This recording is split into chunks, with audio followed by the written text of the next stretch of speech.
Good morning. My name is Technical Sergeant Mark Hopkins. Those of you who know me on a personal level know me as Hopper.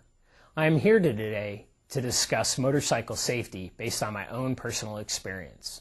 I'd like to begin my briefing with a story about a second chance.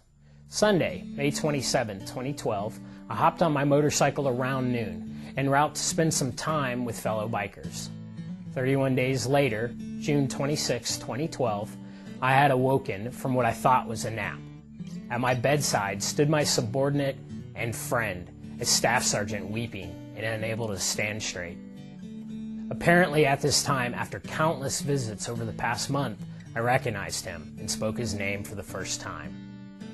Now, becoming cognitive, I had come to the realization that I had been in the medical care of Altru Hospital. Now, allow me to bring you up to speed of the past month spent there with no memory of my own. Let's start from the beginning. Apparently, I had a motorcycle accident, rupturing and shattering the left side of my skull, causing my brain to bleed, eardrums to burst, and a left orbital fracture.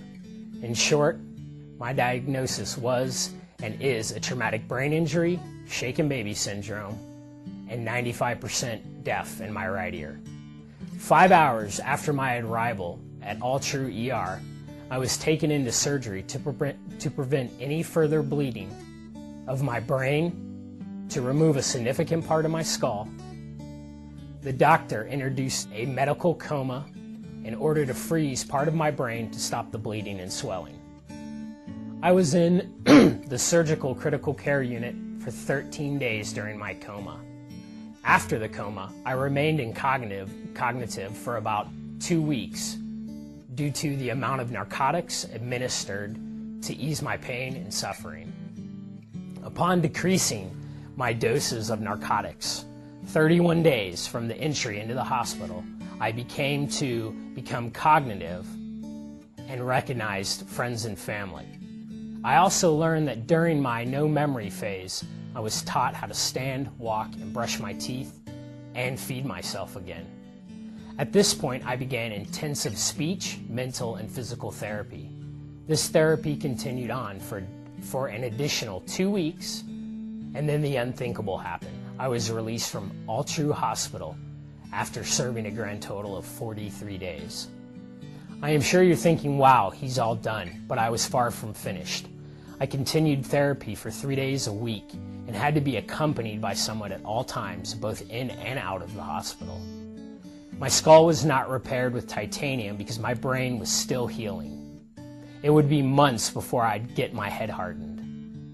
While my amazing wife worked, my loyal children would take turns staying with me throughout the days of their summer vacation.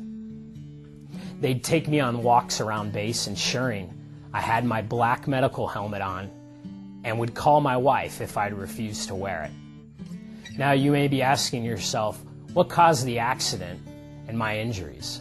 Well, this is the time that I have no one to blame except for myself. Observing my blood test at Altru, I had a blood alcohol level roughly twice the legal limit, and my helmet was not DOT rated.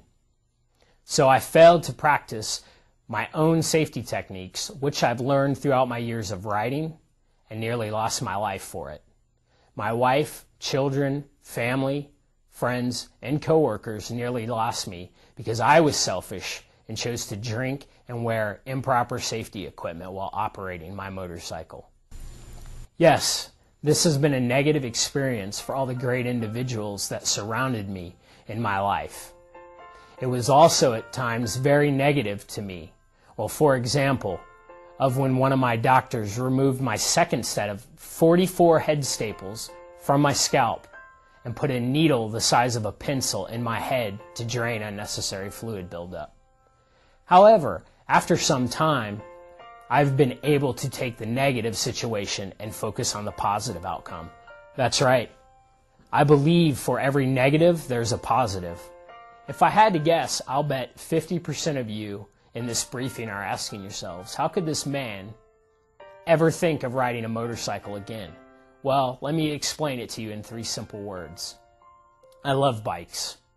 However, there are a few things I will never go without again on my Harley Davidson. a DOT helmet, and sobriety. This event successfully changed my life forever. I've been awarded a second chance at life, and I will do everything within my power to influence others to think of safety first when it comes to riding. I am the living example of what may happen to a biker who does not take safety first and respect their motorcycle and the trauma it can demand of you. Thank you, and for those of you that ride motorcycles, ride safe and smart.